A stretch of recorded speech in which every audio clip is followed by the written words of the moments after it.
कल पाँव एक कासाए सर पर जो आ गया, यकसर वो इस्तख्वान शिकस्तों से चूर था।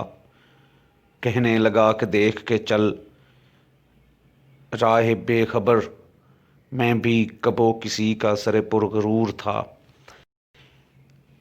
आज जो हम टॉपिक पढ़ने जा रहे हैं वो federal board of intermediate and secondary education first year का एक पोएम है जिसका नाम है ओzymandias, जो खुद को किंग ऑफ किंग्स कहता था। ये पीबी शैले की लिखी हुई एक बहुत ही ज़्यादा पढ़ाई जाने वाली और पढ़ी जाने वाली एक नज़म है।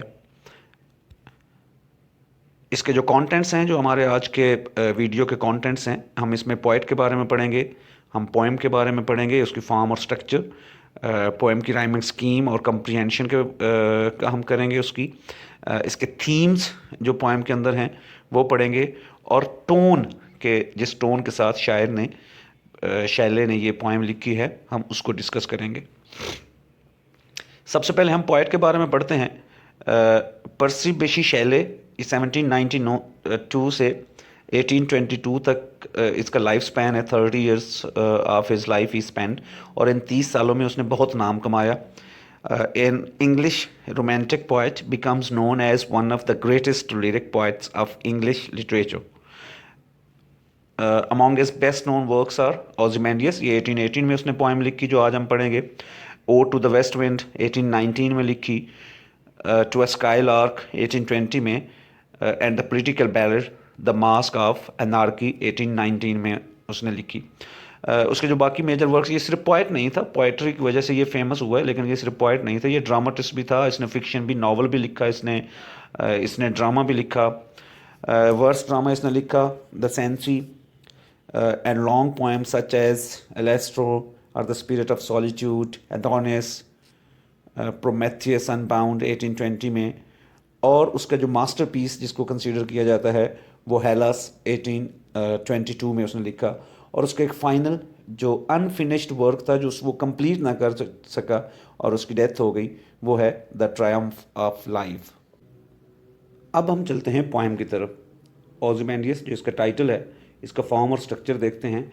ये शैले की जो ओzymandias है ये एक सोनेट है। सोनेट आप जानते हैं कि ये एक 14 लाइंस की एक पोएम होती है। 14 मिसरे होते हैं उसमें।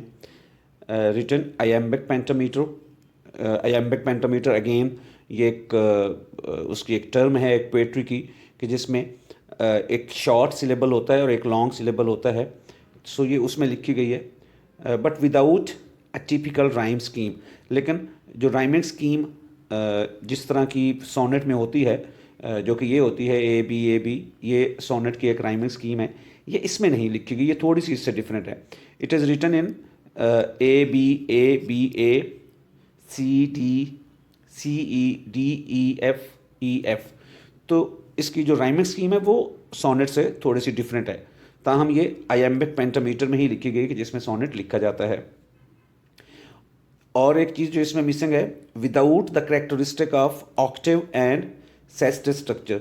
ये बेसिकली एक इटालियन पोएट था पेट्रार्क, उसके नाम से ये स्ट्रक्चर बना हुआ है, ऑक्टेव एंड सेस्टिस।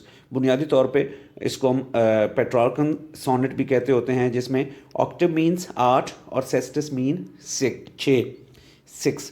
तो यानी इसकी जो पहली 8 लाइनें होती हैं सोनेट की, वो प्रेजेंट करती हैं किसी प्रॉब्लम को, और जो अगली 6 लाइनें होती हैं वो बुनियादी तौर पे उस प्रॉब्लम का सोल्यूशन देती हैं। लेकिन जो ओzymandias है, चूँकि ये एक नैरेटिव पोएम है, जैसे कोई कहानी जो है वो बताई जा रही है, सो इसमें वो प्रॉब्लम और सोल्यूशन जो है वो चीज़ें इसमें नहीं हैं।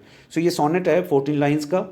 इस चीज़ का आपने ख्याल रखना है कि ये सोनेट है, बिल्कुल है, 14 लाइन्स है इसमें।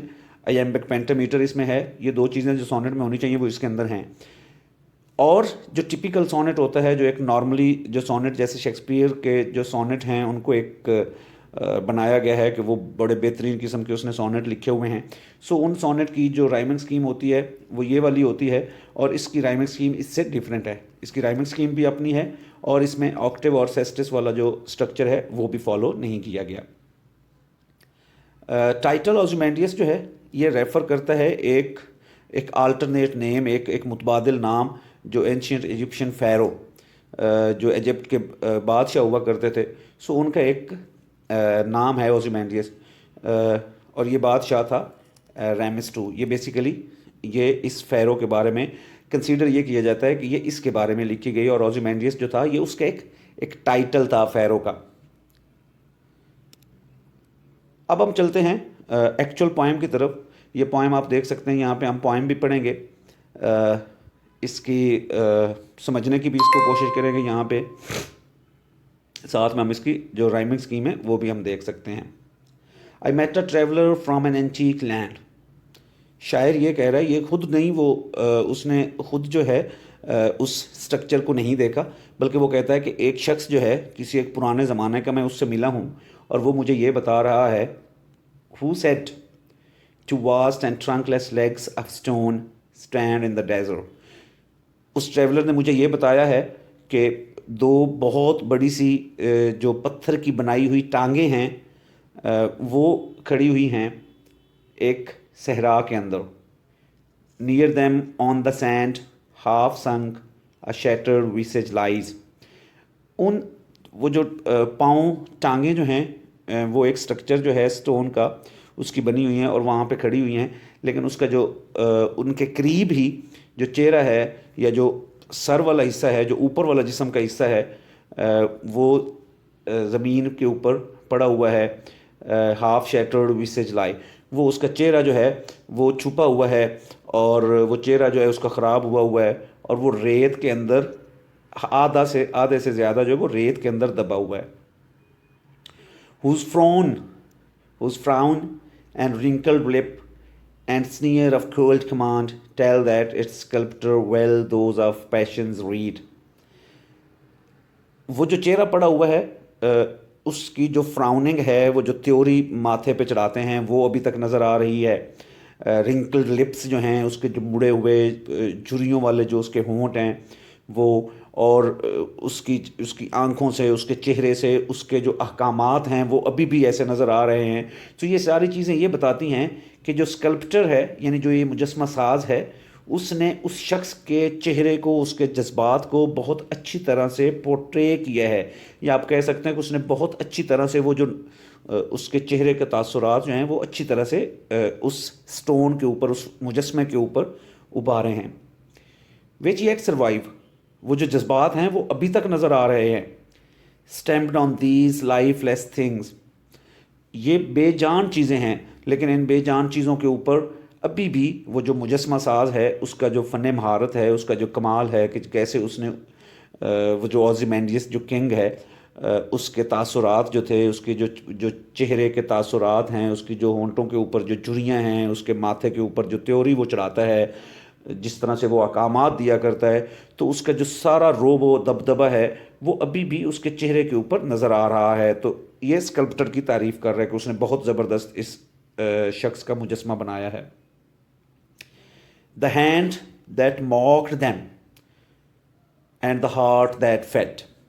सो ये जो मुजस्मा साज है बुनियादी तौर पे ये कह रहा है कि ये जो मुजस्मा साज है उसके हाथों ने इस शख्स का मजाक उड़ाया है कि ये किसी ज़माने में कितना बड़ा बादशाह हुआ करता होगा, और अब देखो कि किस तरह ये पड़ा हुआ है, कि उसका मुजस्मा जो है वो किस तरह पड़ा हुआ है, आधा खड़ा हुआ है अपने उस पेडिस्टल के ऊपर, और जो ऊपर वाला उसका हिस्सा है वो किस तरह रेत के अंदर पड़ा हुआ है। And on that pedestal these words appear, और उस चबूतरे के ऊपर ये अल्फाज नुमायाँ थे। माई नेम इज़ ओzymandias किंग ऑफ किंग्स, मेरा नाम ओzymandias है, बादशाहों का बादशाह।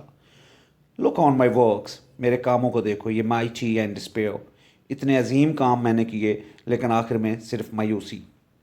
Nothing beside remains round the decay, इस जवाल की वजह से कुछ भी बाकी नहीं रहा। Of that colossal wreck boundless and bare, ये जो एक अजीम काम, कॉलोसल माइटी को कहते हैं, गाइजेंटिक, ये जो इतने बड़े मैंने काम किए थे अब सिर्फ उनका रेक रह गया है, उनका सिर्फ एक ढेर रह गया है। Boundless and bare the lone and level sand stretches far away, और मेरे इर्द गिर्द, मेरे इस मुजस्मे के इर्द गिर्द दूर दूर तक सिर्फ रेत और रेत ही फैली हुई है। Now we have come towards the summary. The summary is: the speaker of the poem meets a traveler who came from an ancient land. The traveler describes two large stone legs of a statue which lack a Torso means that is a proportion of the body to connect them and stand upright in the desert. Near the legs, half buried in sand, is the broken face of the statue. The statue's facial expression, a frown and wrinkled lips, from a commanding, half-cheesed sneer. The expression shows that the sculptor understood the emotions of the person the statue is based on, and now those emotions live on, carved forever on inanimate stone. In making the face, the sculptor's skilled hands mocked up a perfect recreation of those feelings and of the heart that fed those feelings, and in the process so perfectly conveyed the subject's cruelty that the statue itself seems to be mocking its subject. The traveler next describes the words inscribed on the pedestal of the statue, which say, "My name is Ozymandias, the king who rules over even other kings. Behold what I have built. All of you,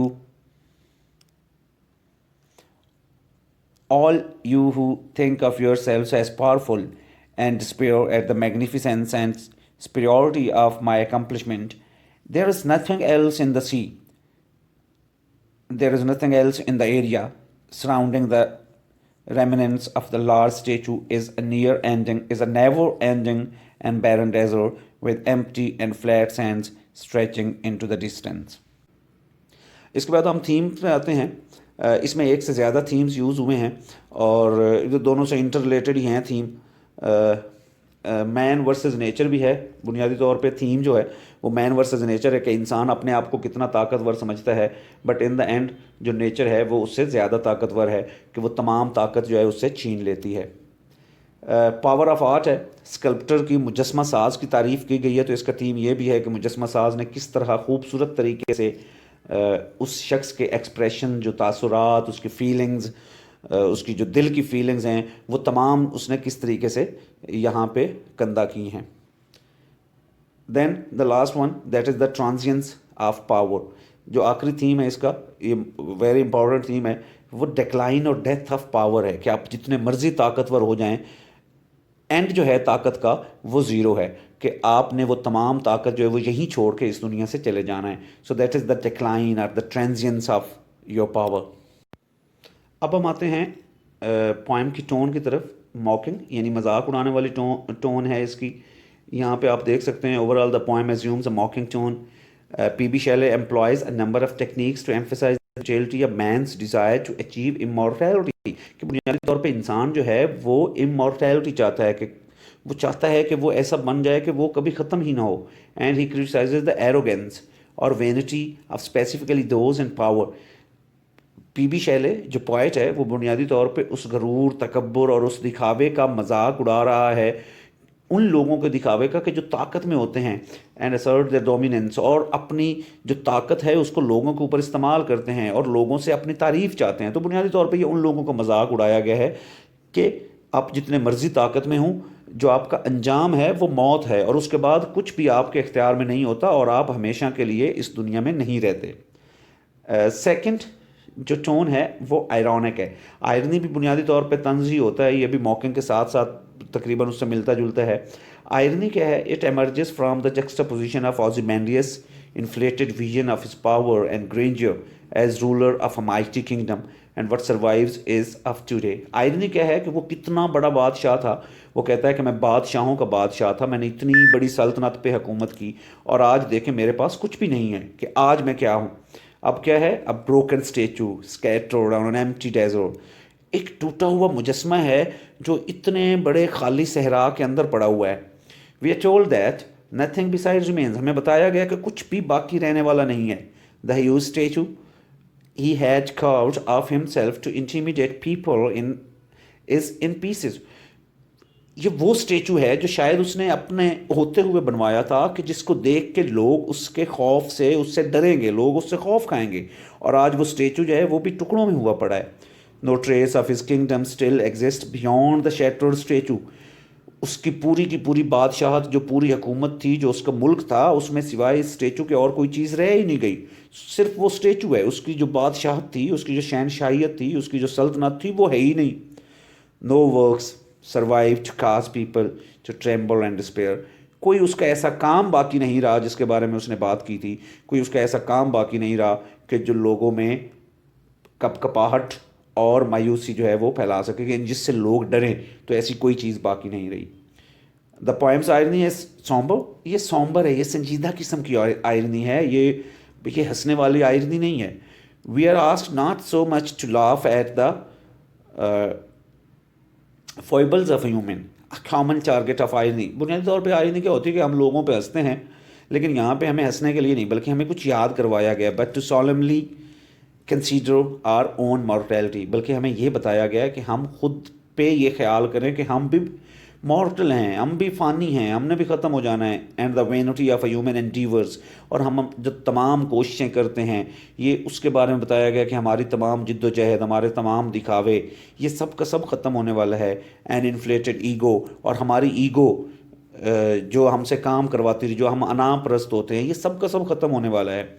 words such as shatter, sunk, lifeless, convey sobering images of the mortality, ये हमें बताते हैं, ये वाले words जो हैं, संक जो डूबा हुआ था उसका चेहरा, शैटर्ड बिखरा हुआ, लाइफलेस उसमें के अंदर कोई जान ही नहीं है, लाइफलेस लेग्स हैं उसकी, ये इमेजेस ऑफ मॉर्टलिटी हमें बताते हैं कि हम फ़ानी हैं, हम मॉर्टल हैं, हम फना होने वाले हैं, हम ख़त्म होने वाले। We all share no matter how great we think we are, हम जितना मर्ज़ी अपने आप को बड़े से बड़ा समझते रहें, जितना मर्ज़ी आप अपने आप को ताकतवर समझते रहें, माइटी समझते रहें, हम ग्रेंजर वाला समझते रहें, हम शानदार समझते रहें, लेकिन एंड जो है वो हमारा ज़ीरो है, कि एंड पे हमारे पास कुछ नहीं होगा, क्योंकि बुनियादी तौर पे हम मॉर्टल हैं।